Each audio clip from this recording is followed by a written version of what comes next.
Assalamualaikum warahmatullahi wabarakatuh. Nama saya Nisa Rizka Amalia, NIM saya 19143111061. Di sini saya akan mempresentasikan tugas Retrieval Information System, tugas yang kelima. Untuk yang pertama yaitu kita mencari term unik yang lolos steaming dari dokumen 1 sampai 5. Jadi di satu kelompok, jadi digabung menjadi 10 dokumen. Dan kita dapat term 259. Jadi gabungan satu kelompok. Kemudian kita cari TF frekuensi mentah. Untuk mencari TF-nya sama seperti pada tugas yang sebelumnya. Sama untuk kemudian kita cari TFWT-nya juga sama di log log ini kemudian ditambah 1 log 10. Terus kemudian kita cari DF-nya. Kemudian kita cari IDF, yaitu rumusnya log 10 per dibagi TFWT-nya. Kemudian kita cari TF IDF, sama yaitu kita kalikan di IDF dikali dokumen 1 untuk mencari TF IDF-nya. Kemudian kita cari senteroid. Untuk tugas ini saya cari senteroid itu diambil dari dokumen 3 dan dokumen 7. Dokumen 3 itu senteroid 1, kemudian dokumen 7-nya senteroid 2.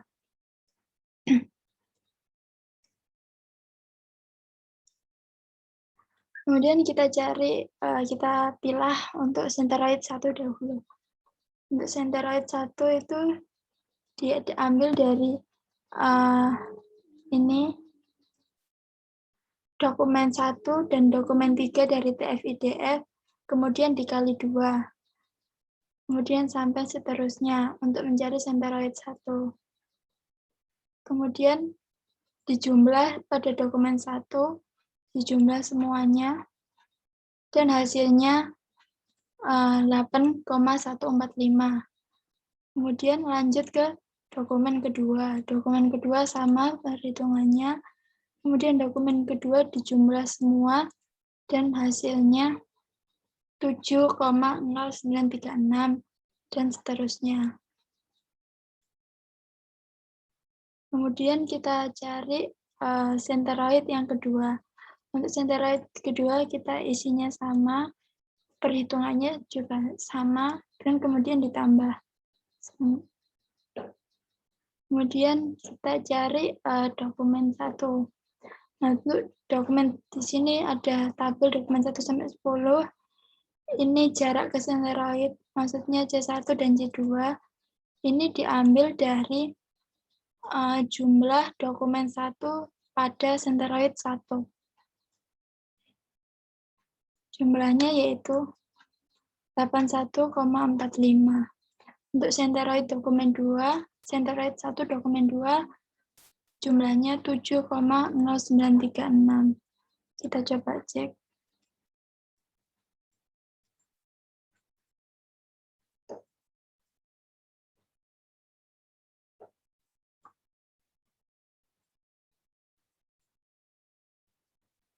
Kemudian untuk cari yang terdekat yaitu kita ambil senteroid yang nilainya paling rendah. Jadi antara C1 dan C2 yang terdekat adalah C2 yaitu 6,301. Dan klaster yang diikuti yaitu C2. Kemudian dokumen 2 yaitu ada yang terdekat adalah C2, hasilnya itu 4,426, dan di klaster yang diikuti adalah C2. Untuk dokumen ketiganya yaitu yang paling terdekat adalah 0,000, dan klaster yang diikuti adalah C1. Seperti itu sampai ke dokumen 10. Selanjutnya untuk senteroid klaster 1. Di sini ada dokumen 1, 2, 3, 4, 5, 6, 9. Nah, itu jumlahnya itu dari jumlah hasil yang tadi total sum, kemudian dibagi 7, 7 itu diambil dari total dokumen ini sampai 9. Kemudian hasilnya ini. Kemudian kita cari untuk iterasi satunya. Nah, untuk iterasi satunya ini sama seperti yang tadi, ini diambil dari yang sebelumnya tadi. Kemudian ya, cari centroid cluster 1, yaitu dokumen 7 yang centroid 1 tadi. Kemudian kita jumlahkan, jumlahnya itu sumnya ini dokumen 1 sampai 9 dijumlahkan. Kemudian kita cari rata-ratanya, yaitu jumlah dibagi 7. 7 itu dari dokumen centroid 1, yaitu dokumen 7. Kemudian sama sampai selanjutnya, kemudian ke cluster centroid cluster 2. Untuk centroid cluster 2 itu kita ambil dari dokumen 3, perhitungannya sama, kita jumlahkan semua, kemudian kita rata-ratakan, yaitu dengan cara jumlah dibagi 3, dan 3 ini tadi dari dokumen 3 yang diambil centroidnya. Kemudian ini ada, kemudian kita cari, dihitung lagi dari dokumen 1 ke dikurangi rata-rata, kemudian dipangkatkan 2, sama seperti selanjutnya. Kemudian kita cari nilai fungsi objektifnya. Ini di sini ada dokumen 1 sampai 10, kemudian klaster ini dari sum ini, dokumen 1 ditambahkan semua, kemudian hasilnya diisikan ke sini. Jadi hasilnya ada 5,481. Dokumen 2 juga sum dari dokumen 2 ditambahkan semua. Hasilnya yaitu 4,063. Dan klaster 2 adalah 0.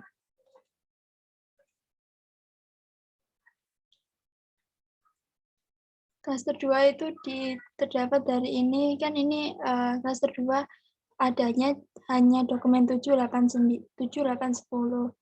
Jadi yang tidak ada kita kasih nilai 0.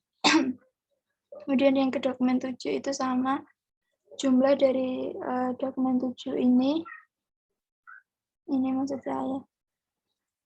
Kemudian seperti itu.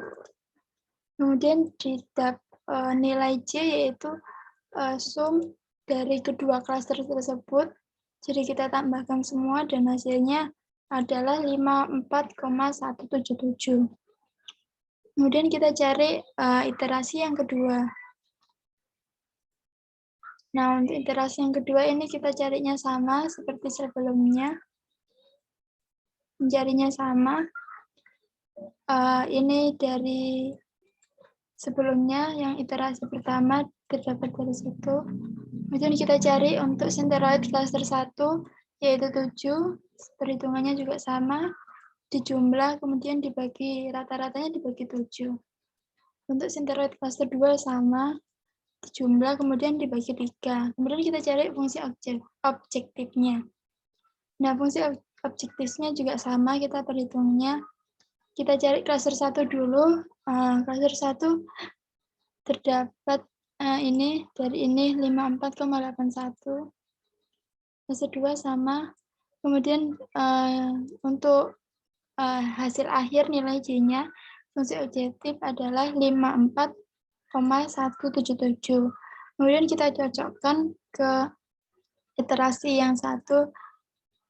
Jika nilainya sama, berarti iterasi tersebut berhenti sampai di situ.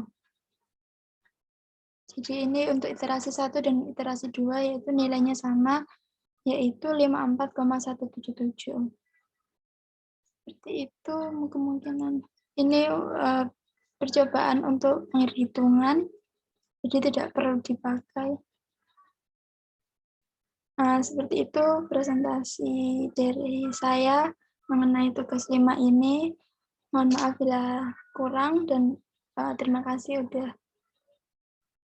melihat presentasi saya sampai akhir. Baiklah, saya akhiri. Wassalamualaikum warahmatullahi wabarakatuh.